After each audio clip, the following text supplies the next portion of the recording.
Hello, good afternoon and welcome to Nationwide, reaching you live from Abuja, Nigeria's capital. My name is Justin Bemunyi.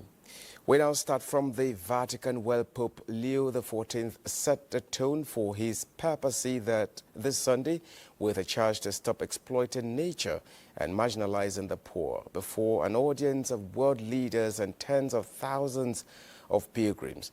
Now, this was during his inauguration mass at St. Peter's Square in the Vatican City. And Ekenendulu reports. The 69-year-old Pope began the day by making his debut tour in a Pope mobile, greeting over 100,000 pilgrims, leaders from around the world, and representatives of Christian denominations. Pope Leo XIV marked the joyous start to his ministry, officially inaugurating it with a mass in St. Peter's Square. Among the dignitaries is President Bola Tinubu of Nigeria, who got a personal invitation from the Pope. Expressing his heartfelt gratitude for the prayerful and joyful support offered to him as he begins his ministry as Pope, Leo XIV recalled the intense emotions experienced over the past few weeks. Troppe ferite causate dall'odio. In his homily, the Pope laid out priorities for his papacy, criticizing an economic system that exploits nature and the poor. He noted that in current times, there are too much discord, too many wounds caused by hatred, violence, prejudice, and the fear of difference. The Pope also thanked everyone for accompanying in prayer the College of Cardinals meeting in conclave to elect the successor of Peter as they looked at how to continue the mission of preaching the gospel with a shepherd able to address today's challenges. He recalled how love and unity are the two aspects of the mission entrusted to Peter by Jesus Christ. Ekene Ndulue, NTA News. Still from the Vatican, demonstrating the practical example, President Bola Tinubu says his administration will continue to strengthen the bond of national unity regardless of religious differences in Nigeria. This was the special message of the president as he attended the inaugural mass of Pope Leo XIV at the Vatican. Now, Musbao Danwahab will bring details of this report in our subsequent bulletin. And now back here in Nigeria, vandalism of power infrastructures, power theft and inadequate funding have been outlined as factors responsible for setbacks in the power sector that requires collaboration from stakeholders across all strata. Kelvin Samuel reports that these are part of deliberations at an engagement between the Nigeria Electricity Regulatory Commission and members of the Senate Committee on Power held in Ikotekbene, Akwa Ibom State. Electricity is essential for the economic growth of any nation, and its importance is a reason for government effort at all levels to ensure adequate supply to the people. This retreat, therefore, organized by the Nigerian Electricity Regulatory Commission, has critical stakeholders in the sector brainstorming on how to reposition the power industry in the country, which will translate into regular power supply. Akwa Ibom State Governor, represented by his deputy, Senator Akone Yanginyi, while appreciating the effort of the federal government in repositioning the sector, reassures of his administration's commitment and the provision of efficient supply of power in the state. Let me applaud the great work this committee has been doing in line with the strategic investments of President Bola Ahmed Tinubu GCFR that is making in this critical sector as part of his renewed hope agenda. Minister of Power Deboye Adelabu and the Chairman Senate Committee on Power, Senator Enyinaya Baribe, say the retreat at the end will come up with the needed roadmap for improved power supply in the country. All the bi-coastal states from Lagos to Ondo, Edo, Bayelsa, Rivers, and cross-channel, they do not have any excuse not to exploit the potential of their coastal routes to generate renewable energy. SMEs are the backbone of every economy. When they, for lack of power, shut down, then it affects each and every one of us. To sit back, analyze issues, and come up with the best approach to overcome this lingering, teething problem is giving everybody concern. Anchored on the theme addressing the challenges in the Nigerian electricity power supply, the event featured paper presentations by experts and interactive sessions. In Uyo, Kelvin Samuel, NTA News. The Minister of State for Petroleum Resources, Heineken Lukubiri, says the policies and programs guiding the country's oil and gas sector are currently under review for sustainable economic growth and development. Now, this is the minister's remark while laying a foundation for construction of the multi-billion naira Bauchi Oil and Gas Academy located in Al-Kaleri local government area of the state. Awal Abdullahi has details. Commencement of the permanent site construction of the Bauchi Oil and Gas Academy, according to the Petroleum Minister of State, is a collaboration of the federal and state governments. The aim, he said, geared toward revitalizing the entire country's oil and gas industry. The Bauchi Oil and Gas is a very, very significant institution that will provide the manpower, required to service the oil and gas industry, particularly as federal government is renewing its commitment to exploration in the Kolmani Basin. The Academy is therefore meant to provide the skilled manpower required to fast-track oil and gas exploration in the Kolmani oil field and other areas in the country.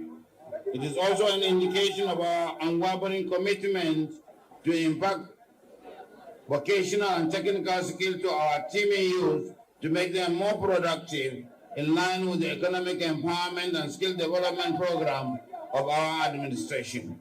Established in 2021, the institution comprising hostel for students, academic and administrative blocks, will serve as a center for energy education with training and skills required ahead of the Kolmani oil exploration projects. In Bauchi, Awal Abdullahi, NTA News. Let's now talk politics. As stakeholders of the All Progressives Congress APC from the Northwest Zone have endorsed President Bola Ahmed Tinubu for the 2027 presidential ticket. And this was during a high-level meeting with the state governors, federal lawmakers, ministers and other party leaders from the zone. Mohammed Umar Ajingi reports that the stakeholders passed a vote of confidence in President Tinubu's leadership style, reaffirming their collective commitment to supporting his continuity in office. It is a gathering of political decision makers from the Northwest Zone. They gathered to consolidate on their gains and most importantly to appreciate President Bola Ahmed Tinubu for supporting the Northwest Zone. With the 2027 general election approaching, we must intensify grassroots mobilization, consolidate our legislative gains, and engage new constituencies, especially youth and women. You could not go to some areas before now, but now you could go to some areas, you could travel from Abuja to Kaduna. This was quite impossible before he came to power. You could now go to Binumbwari, people of Binumbwari are farming, going to their farms. The national chairman of the party, Abdullahi Umar Ganduje, says the APC is growing stronger with more decampees joining the party. We should continue to be visible and we continue to work stronger and stronger so that 2027 will just be a walkover. Higher profile defection from opposition parties, including the Northwest, have sent a clear message: APC is the party of the future.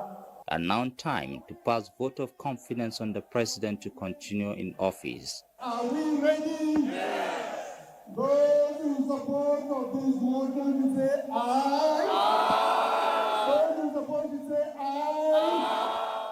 This was followed by a communique on their resolutions to support President Bola Ahmed Tinubu's continuity in office. All of us here have agreed unanimously and collectively that our amiable President Bola Tinubu, have done tremendously well as a president in supporting our region, the Northwest region. Here we are celebrating 12 ministers, which is unprecedented in the history of the Northwest. The stakeholders are expected to return to their respective states to canvass for more support for the president. In Kaduna, Muhammad Umar Ajingi, NTA News. In the meantime, the People's Democratic Party, PDP in Yobe State, has re-elected Senator Umar El Gash as the state's chairman of the party. This is at the PDP State Executive Congress conducted in the indoor sports complex at the August 27th Stadium in Damaturu, where delegates cast their ballots to return Umar El Gash with 1,606 votes. Let's have details from Yunusa Suleiman. Delegates from across the 17 local government areas of Yobe State cast their ballots during the State Executive Congress held in Damaturu, the state capital, and returned the incumbent chairman, Senator Umar El Gash. Declaring the result of the election, the chairman of the Electoral Committee, Alhaji Baba Iyali Umar, said El Gash had fulfilled all requirements of the law, having the highest number of votes. Declare all state SO winners and return elected. In his acceptance speech, the re-elected chairman, Senator Umar El Gash, promised to revive, rebuild, and reposition the party to become a beacon of hope for the people of Yobe State. PDP is open for any person, individual or group or political party to come, because we have not seen any reason why we, as the biggest opposition party in the state, to go to another political party. The State Executive Congress was attended by PDP loyalists and stakeholders, including the former Minister of Science and Technology, Dr. Abdulbulama, member of the House of Representatives for Bode Jakusko Federal Constituency, and the only PDP member in the Yobe State House of Assembly. In Damaturu, Aisha Mohammed Saleh, NTA News. And elsewhere, 29-year-old Princess Okpeyemi Bright has been inaugurated as the youngest mayor in the United Kingdom. The inauguration, which took place on Friday, May 16, 2025, marks a new chapter in British politics and a historic moment for Nigerians in the diaspora. She now holds the esteemed position of first citizen of the London borough of Barking and Dagenham. Okpeyemi was born in the United Kingdom to Nigerian parents, and has risen is a personal milestone and a reflection of the growing influence of Nigerians abroad. Princess Bright said during her inauguration that this is nothing short of God's grace. I am proud to serve my borough, and as a proud Nigerian, I will represent my heritage with humility and excellence. May this journey inspire others to lead, serve, and rise. She is the daughter of Dr. Councillor Afola Shade Bright, who served as civic mayor of Hackney from 2006 to 2007.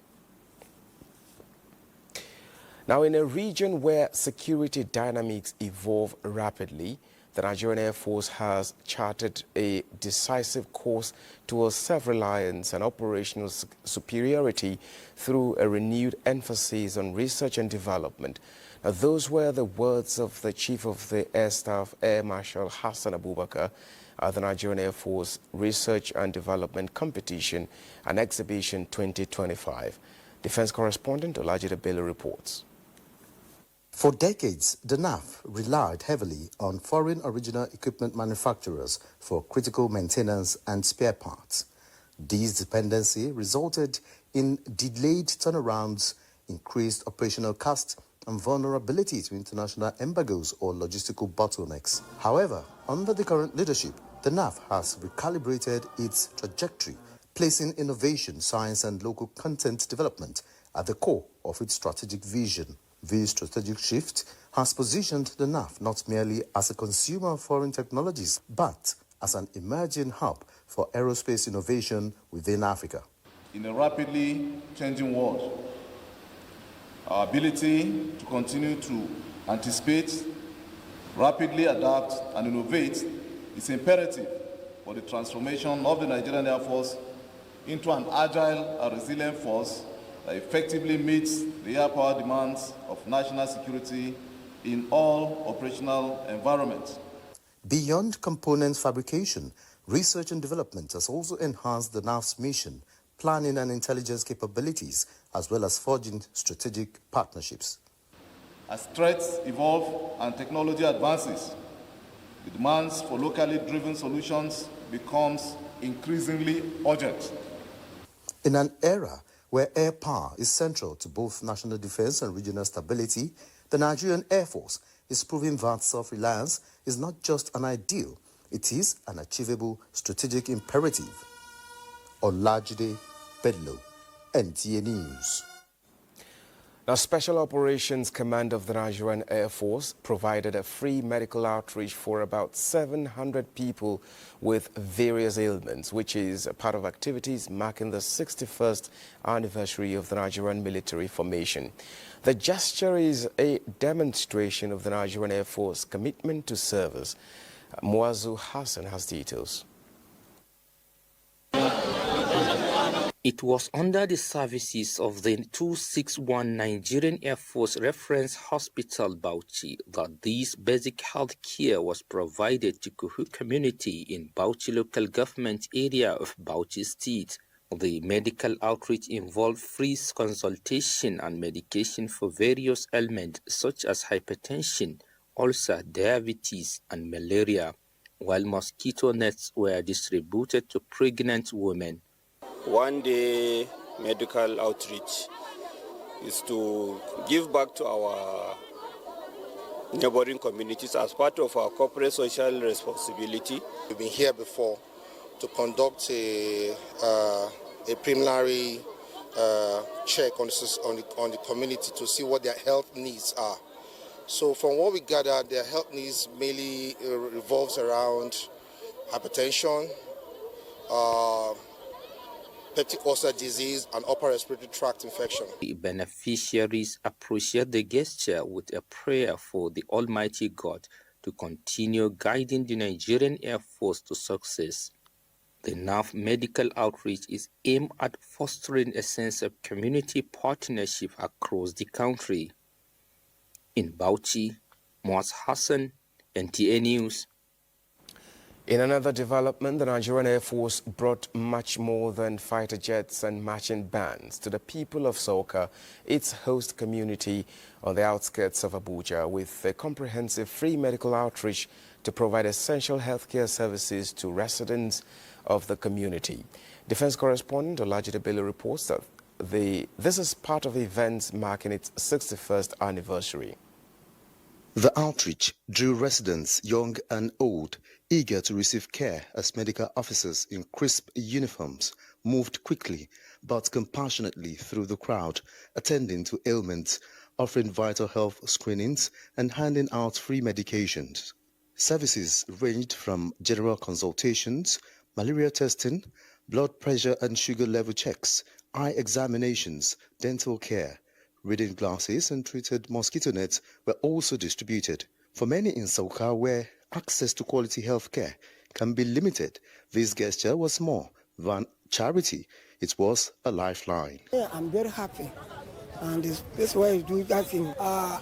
As God to go help more. The Air Force has done something in the community that we can never forget about them. The medical outreach is one of the several civil-military cooperation initiatives designed to strengthen the bond between the Nigerian Air Force and the communities it serves. I saw a patient with cataract. We can also cases like appendicitis, hernia. So those are the kind of herniorrhaphy. Those are the kind of surgeries we are going to carry out, and they are absolutely free. We picked Soka this year because it's one of the underserved communities. As the Nigerian Air Force celebrates 61 years of resilience, excellence and dedication, This outreach serves as a powerful reminder that beyond the roar of aircraft engines and the rigor of military discipline lies a heart that beats for the people, especially those at the margins. Olajide Bello, NTA News. It's now time to join Adeola in Lagos for stories making the rounds from that zone. Hello, Adeola. Justin, welcome to Lagos. 1.5 billion naira worth of contraband have been intercepted by the Nigeria Customs Service Federal Operations Unit Zone A. The controller, Mohammed Shaibu, says the unit is strengthening intelligence gathering and interagency collaboration to tackle economic sabotage for improved revenue generation. Joel Popola has the report. Sustaining the tempo of efforts to block revenue leakages, the Federal Operations Unit Zone A of the Nigerian Customs Service has recovered over 20 million naira through demand notices and sales of seized petroleum products.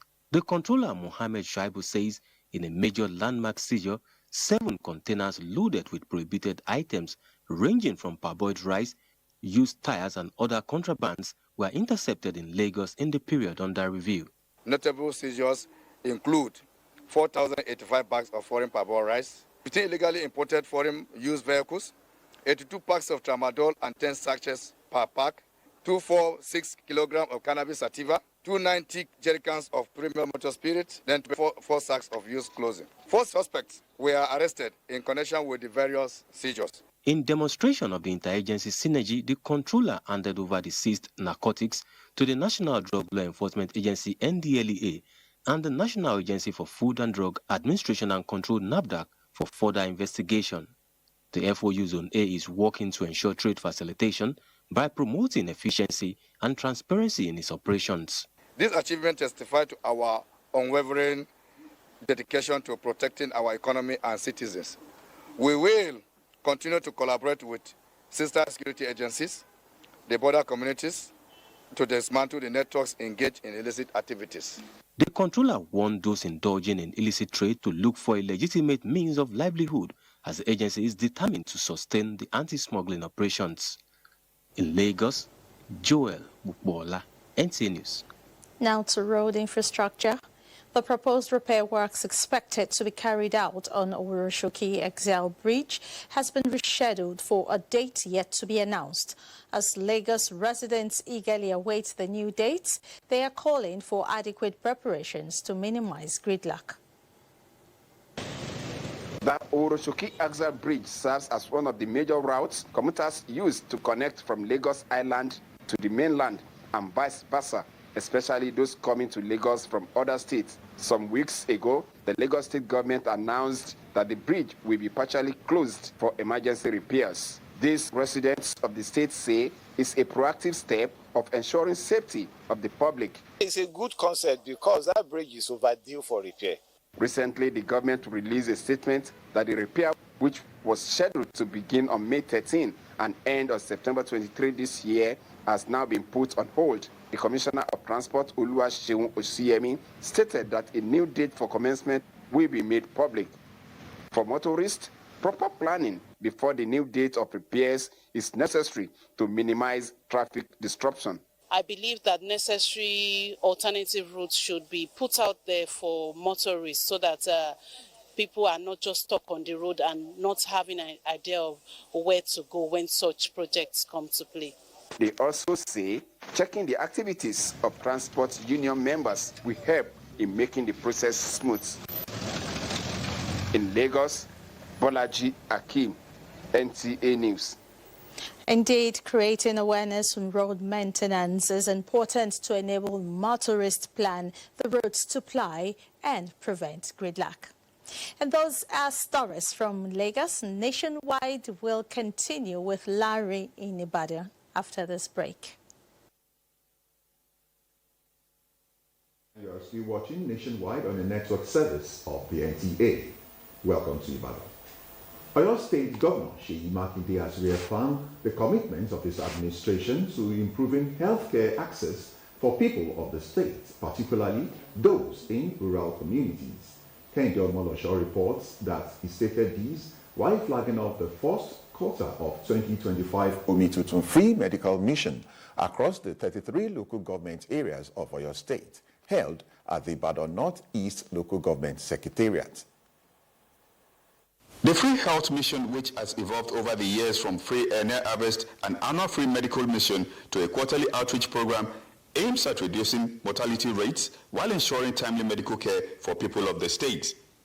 As part of efforts at improving the quality of lives of the people of Oyo State, Governor Makinde says his administration has injected 24 billion naira into the state's economy. We have created infrastructure to allow private businesses to thrive. I use this opportunity to, first of all, say thank you to everyone that has played their own part towards realizing the programs and policies of this administration. Oyo State Commissioner for Health, Dr. Oluwaserimi Ajetumobi, says this year's program is with remarkable innovations tailored to address the current health realities. Specific provisions for the physically challenged, the pensioners, and also civil servants, ensuring that no one is left behind. These additions are deliberate steps towards ensuring that the free health mission addresses both preventive and curative healthcare needs. The free medical outreach includes cervical cancer screening, expanded dental care services, and tuberculosis screening. Kehinde Omolosho, NTA News. Osun State government is intensifying efforts to combat hypertension with increased awareness, regular screenings, and improved access to healthcare services. Osun State Commissioner for Health, Jola Akintola, stated at the program to mark 2025 World Hypertension Day. Muiwa Omoumi reports. Statistics show that hypertension, known as the silent killer, affects 1 in every 3 adults in Nigeria, and many people are not aware they have high blood pressure. This meeting by Osun State Ministry of Health and Primary Healthcare Development Board with stakeholders is to further find practicable solutions to end hypertension in the state. If left untreated, hypertension can cause severe health conditions such as heart disease and stroke. Commissioner for Health, Jola Akintola, described hypertension as a silent but deadly disease that demands immediate action. I challenge us to a strong collaboration in creating awareness on these menace, encouraging the need for regular BP check, mobilizing the health workers to carry out outreaches and health education to the underserved communities. The World Hypertension Day featured a public roadshow and free hypertension screenings across strategic locations in Osogbo and other local government areas. This year's theme, Measure Your Blood Pressure Accurately, Control It, Live Longer, is a reminder that early action can save lives. In Osogbo, Muiwa Omoumi, NTA News. And those are the trending reports from Ibadan at this hour. Let's now rejoin our Abuja studio for continuation of Nationwide. Thank you so much, Lanre. We now go back to our earlier introduced report from the Vatican, where President Bola Tinubu said his administration will continue to strengthen the bond of national unity regardless of religious differences in Nigeria. Now, this was a special message of the president as he attended the inaugural Mass of Pope Leo XIV at the Vatican. And State House correspondent Musbadan Wahab reports.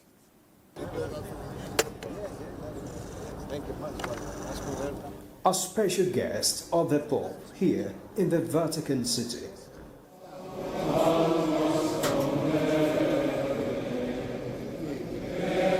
And the Vatican, a center of convergence for Catholics from around the world. It is a significant once-in-a-lifetime day for Pope Leo XIV as he assumes the papacy. A practicing Muslim, albeit, President Tinubu apparently understands his position as a leader of the largest Catholic community in Africa. And so he qualifies for the front row at St. Peter's Square. He's here with other world leaders to grace the moment for the Vatican head of state. As the 267th Bishop of Rome and the new leader of the Roman Catholic Church, Pope Leo evoked some of the messages of his immediate predecessor, Pope Francis, pleading for peace in Ukraine and Gaza, among other warring areas. And after the Mass, President Tinubu takes his turn in a warm handshake with the Pope. And you're here, even as a Muslim president, what does this mean regarding the national unity that you have been preaching? Well, it's consistent in the true sense of unity in diversity. And I'm greatly honored. We have to continue to work on it. It's a work in progress for the sake of our country and the continent as a whole. The Nigerian Catholic community was well represented at the event. From the Vatican City, Musbau and Wahab, NTA News. And back in the country, the Renewed Hope Initiative's Women Agricultural Support Program, a flagship project of First Lady Senator Oluremi Tinubu, has empowered 200 women in Yobe State through agriculture. Under the supervision of Yobe State's First Lady, Hajia Hafsat Kolere Buni, the initiative aims to enhance the economic and social well-being of women in the state, promoting sustainable livelihoods and agricultural development. Yunusa Suleiman reports.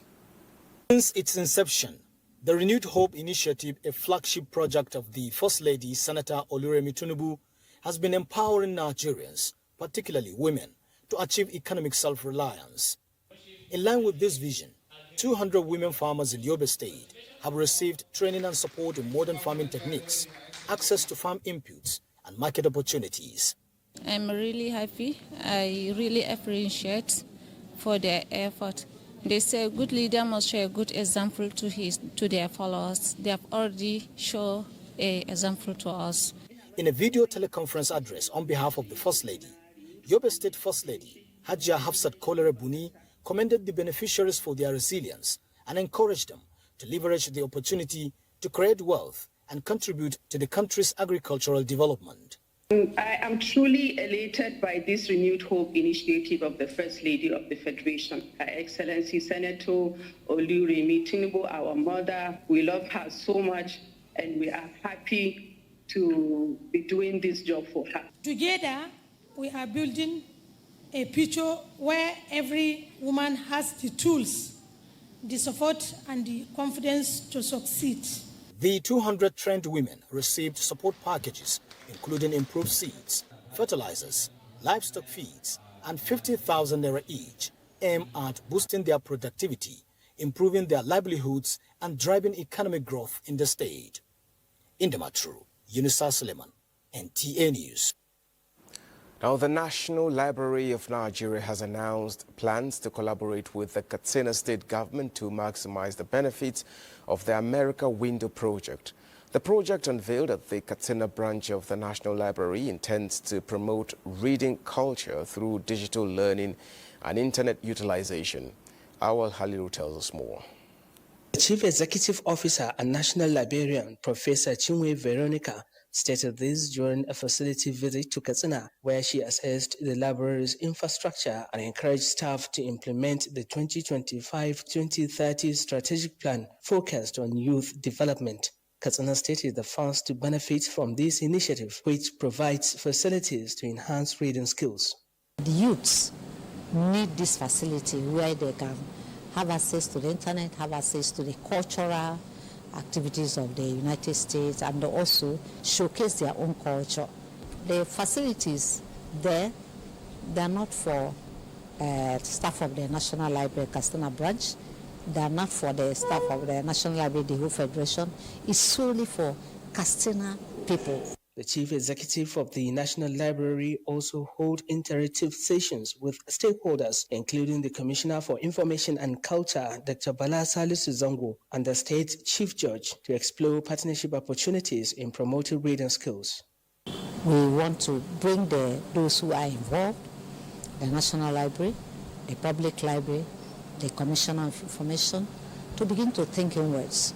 How do we revitalize literacy, reading, learning in Katsina State. She further paid a courtesy visit to the Emir of Katsina, Alhaji Abdulmumin Kabir Usman, seeking royal blessings and exploring ways to collaborate on cultural heritage promotion. In Katsina, I'm Awan Halaru, NTA News. Now over to Benin, where Obehi is standing by. Welcome to Benin. The relationship between Edo State government and the Federal Republic of China has received a boost as the state government took delivery of healthcare and educational supplies worth 40 million naira from the Chinese community in the state. Goodluck Enani reports that the coordinator office of the First Lady, Edesli Anani, took delivery of the items on behalf of the state government. The relationship between the state government and its Chinese counterpart has been on for some years now, with some bilateral ties in the areas of production, human capital, and community development, thereby considering each other as partners in the wheel of progress. The state government is taking delivery of a 40 million naira essential healthcare and educational items that are donated by the Chinese community in Edo State. This is for improved health and access to education, particularly for women and girl children. The coordinator office of the First Lady, Edo State, Edesli Anani, described the gesture as motivating. This noble gesture aligns with Edo State government's commitment to community development, particularly initiatives that empower women and girls, which is why we are thrilled to partner with the Association of Chinese Community in Edo State. Earlier, the spokesperson, Hazel Yan, said members of the association are in discussion with the Chinese government for more collaboration with the state government, describing the gesture as a way of giving back to the people. This is one of our ways to say we appreciate our relationship with the government and the people of Edo State. The State Commissioner for Health, Dr. Cyril Oshomole, and the representative of the State Commissioner of Education promised judicious use of the items. In Benin, Goodluck Enani, NTA News. Meanwhile, traders in Oba Market in Benin City are happy on the decision of the state government to rebuild the burnt Oba Market. This will not only serve as a relief for some traders who have been displaced by the fire incident, but also a testament of Governor Monday Ukpewolo's intent to operate a people's-oriented government. The report. Contract award has been given for the renovation of the entire Oba Market. That was the Commissioner for Information and Communication, Paul Ohombamo, speaking on the decision of the state government on the burnt Oba Market, which, according to history, reaches back to the 15th century when commerce thrived at this location. Over centuries, it has served as a pivotal trading center within the Benin Kingdom, evolving in tandem with the city. When part of the market was razed by fire in 2000, with property worth millions of naira destroyed, now government of Senator Monday Ukpewolo has come to their rescue. The traders are full of gratitude. If you don't do the up, they don't renovate the market. It's good for us as market women. Now make us come out. They share for walkway. Nobody likes suffer. Nobody likes walkway. God will continue to bless us. Remember to repair our market. God will continue to bless us. He don't say they don't see you build them. As Ukpewolo come now, we happy. May God give him power. May they build this market, and he go give him, and he go build them. As he talk, I go do it for us. The state government has also promised to effect repairs in other markets in similar condition and assure the traders of return to their businesses. In Benin, Goodluck Enani, NTA News. And that's the latest for now from Benin. It's time for a break. When the Nationwide returns, it will continue with Justin in Abuja. Thank you so much for staying with us. Now, in a bid to promote financial discipline and adherence to global best practices, Kebbi State government is collaborating with relevant authorities to implement zero tolerance for illicit financial transactions in the art of governance. The aim is to support the Anti-Money Laundering Act and counter-terrorism financing to ensure a more transparent and accountable financial system to fast-track the development of the state. Abdullahi Umar Ilalu completes the report. The anti-money laundering sensitization is the first of its kind in Kebbi State since the return of democratic rule in 1999. It aims at preventing the use of financial system for fraudulent activities that will undermine financial stability and legal systems. Kebbi State Governor Nasir Idris, represented, says his administration is committed to instilling financial discipline among civil servants for the growth and development of Kebbi State. This can be achieved through enhanced collaboration with relevant agencies to share knowledge, ideas, and improve skills in countering financial terrorism and promoting anti-money laundering acts. They also, train their subordinates and improve themselves and put in their very best, which will definitely affect the outcome of whatever they are doing in the offices. Through this training, we'll be able to manage the resources that we have. Our able governor is working tirelessly and very hard to make sure that he brought developmental programs in Kebbi State. We are expecting them to disseminate whatever they have here to other staff. I assure you, our people must acquire more adequate knowledge on transparency, capacity, and the trust for our workforce in Kebbi State. The 4-day training has 100 participants. From Sokoto, Abdullah Omar Ilalu, NTA News. Now, in the heart of Abuja, a group of extraordinary women laced up their sneakers not just for fitness, but for a cause. The Holy Child Old Girls Association, celebrating 80 years of sisterhood, took to the streets of Garki Area 11 on a symbolic walkathon. It was no ordinary stroll. It was a moving call to uplift the girl child. Now let's have details from Ibrahim Dan Hamidu.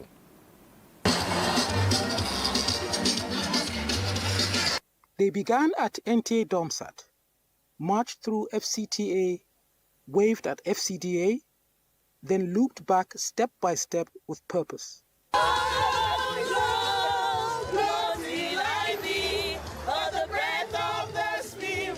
The trail echoed with chants. Motivational songs filled the air like soldiers on parade. Not in uniform, but united. Hallelujah, hallelujah. In their 40s to 60s and beyond, they walked with pride.